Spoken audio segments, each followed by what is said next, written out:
Excellent. So I want to thank the organizers for providing the opportunity for such an interesting conference. And I'm going to discuss a topic that is relatively broader than the first presentation. It looks at the contradiction in the governance of environmental mobility. So this is a project that is built on two components. One of them was an analysis that we did to try and understand the sort of governance framework at the regional level in sub-Saharan Africa and in Africa, I would say more generally, and then also some evidence from a study that we did in 4 cities, in Accra, in Monrovia, in Freetown, and in Dar es Salaam, where we were looking specifically at what we call destination areas, or initially at least we call destination areas. So low-income areas in cities where a lot of migration is actually occurring, and places that are often in locations that are under climate risk and threats. So the main thing that I want to talk about here is how do we think and how do we frame environmental mobility or movements under conditions of environmental change through Africa's larger transformation into an urban society.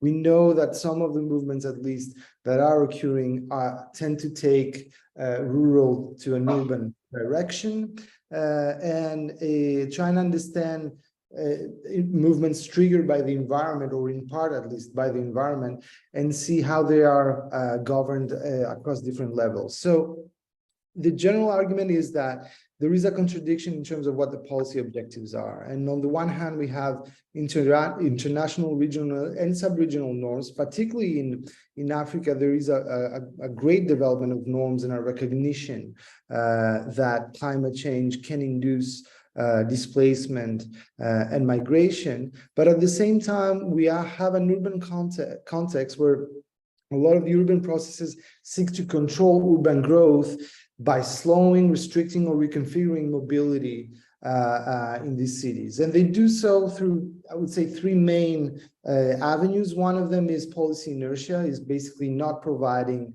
the necessary services that is going to accompany the urban growth, through eviction processes that increasingly have a rationale that is based on environmental reasons, whether to protect certain sensitive areas that have been encroached, or to protect people that are close to the sensitive areas. So a lot of questions about habitability and the right of people to be in certain places. And then through processes of relocation that usually are relatively poorly managed. So the main questions here is how do mobility norms, policies are developed and translated and embedded into this local context, and how they interact with these processes that I was discussing earlier. So as I said, there has been a proliferation, particularly recently, of norms and adoption of new processes to facilitate mobility. And I think Africa is probably one of the champions in these, because they face a lot of the important risks and vulnerabilities associated with climate change. So there is a recognition of climate change as a direct and indirect mobility driver, but at the same time, there is this anti-urbanization bias, which creates these sort of contradictions. I'm going to show you 3 images from the places that we worked in to try and frame this discussion more closely. And this is Glefe in Accra. It's a coastal settlement. It's an image from 2002 and an image from 2021. You can see clearly that there has been significant densification. So you see a lot more structures on the right-hand image, but almost complete absence of streets or any sort of network that would showcase the presence of the public sector providing necessary local public goods at the neighborhood level. Another example from Accra also is Ofadama, where in 2014, you had an eviction of that area that is between the 2 red lines, a practice that is quite inefficient because people tend to go back to these evicted areas. It's very hard to make sure that people do not re-encroach these areas. And in 2019, you see that the area that was cleared is repopulated. And then a final one from West Point, which is a settlement that is clearly suffering from coastal erosion. As you can see here, there's a chunk of the settlement that is missing. And in the case of West Point, there was a relocation process, but the relocation moved some households about 25 kilometers outside of the capital of Monrovia, basically taking away any sort of economic opportunities that were available to them and obliging them to change completely economic activities and the way they would win their livelihoods, because a lot of these communities are based on fishing and activities related to fishing. So what we did is we tried to understand a little bit more the local realities in these settlements, and what was interesting is that we did a survey together with community-based organizations through a network called Slum Dwellers International, that they're quite present in informal settings in African and Asian cities predominantly, and in other regions too. But they do have in place practices of data collection where they try to understand demographics, sort of the challenges that the neighborhoods are facing. But what we did is we constructed a survey questionnaire together with the communities to try and capture migration patterns as well, and questions of environmental challenges that they might be facing, either that they faced earlier at their origin and was one of the reasons why they moved, or that they're facing in the places where they arrived, the destination places. Just 1 minute to go, please. Excellent. Thank you. I'm going to skip the methods, but the main idea was that we sampled based on smaller areas, the different settlements and the fact that the community has access to the data. We also get some interesting innovations in terms of taking pictures of the households or of the structures where the households lived. So we have a visual of the situation of the household.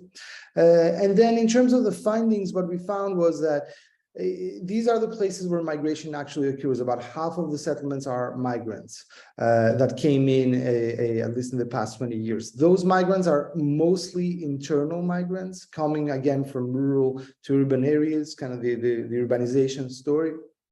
But also what we found was that independently with whether someone was a migrant or was born in that area, both groups were facing significant environmental risks, which obliged them to create sort of diverse movements. For migrants to move at least 2-3 places before settling in one settlement, but also circular migration, particularly during the rainy seasons or under conditions of flooding, where people would have to move, wait that the flood is over, and then come back. Only a small share mentioned environmental reasons as the main trigger, but about 10% said that mentioned environmental reasons in the series of reasons that influenced the decision to migrate. And then we found many instances of maladaptation, of people moving to these settlements with the idea and hope for better opportunities, but not necessarily realizing those opportunities because they're facing compounding risks.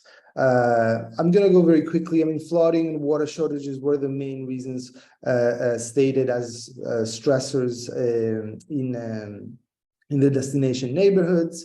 And at the same time, what was interesting is that we found that many people felt a sense of belonging in the neighborhood. They said that I want to be here. I'm part of this neighborhood.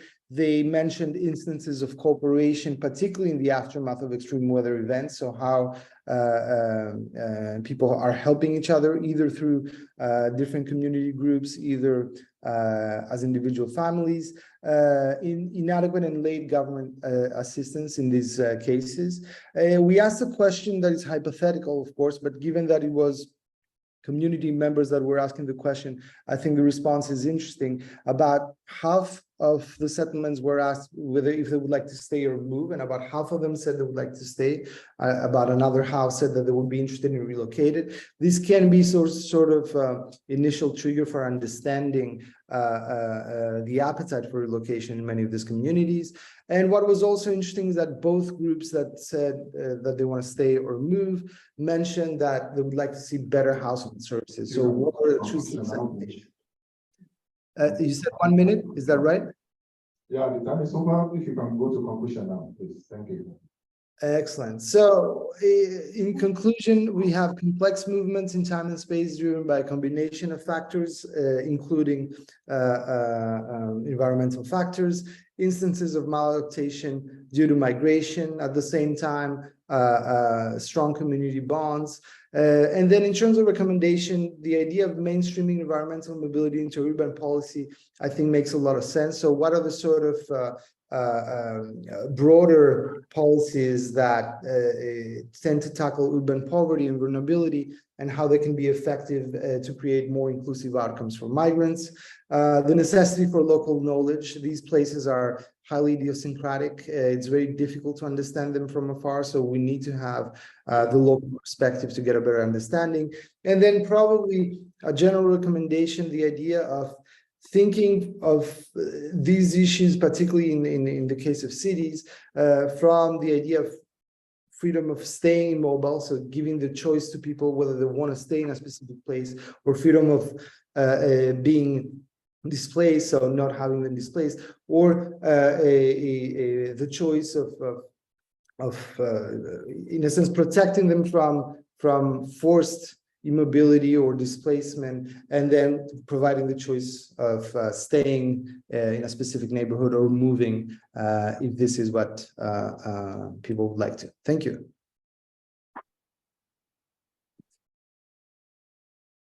Thank you very much. So is there one question at the moment? And or online? Oh, there we go. Hi, Lily Lindegaard from Achilles Institute for International Studies. Thank you very much for the presentation.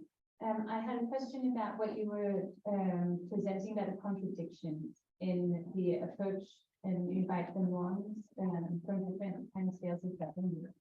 And I wonder, I'm kind of curious where you, to what extent and where you're seeing a kind of more, if you want to say, positive approach to climate mobility.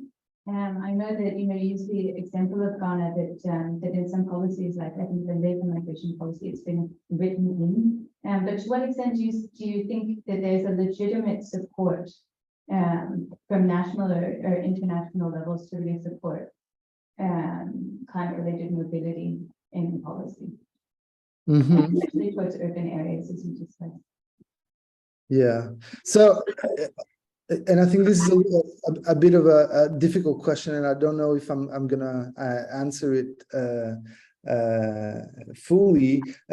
I do think, I mean, it depends how we define support in this case, because you can argue that many of the resources that we saw earlier in the presentation also, in the absence of resources, it's very hard to provide this sort of support. But I do think that there is probably at the international and specifically at the regional level, a pretty good understanding that this is an issue that needs to be tackled.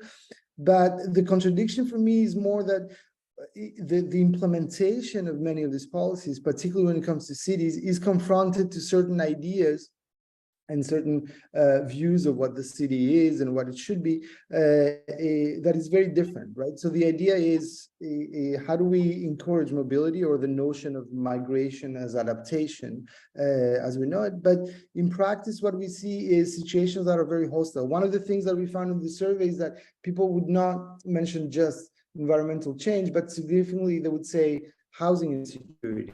So that's why they moved to a certain place, or they were afraid that we're going to be evicted. That's why they moved to a certain place. So I think it is a little bit about aligning the agendas and seeing how at the local level there can be some sort of response that translates kind of the appetite that there is to promote the idea of migration as adaptation with local policies, because we at least in the cities that we looked into, we didn't see that. And I don't know if I really answered your question, but I hope I did.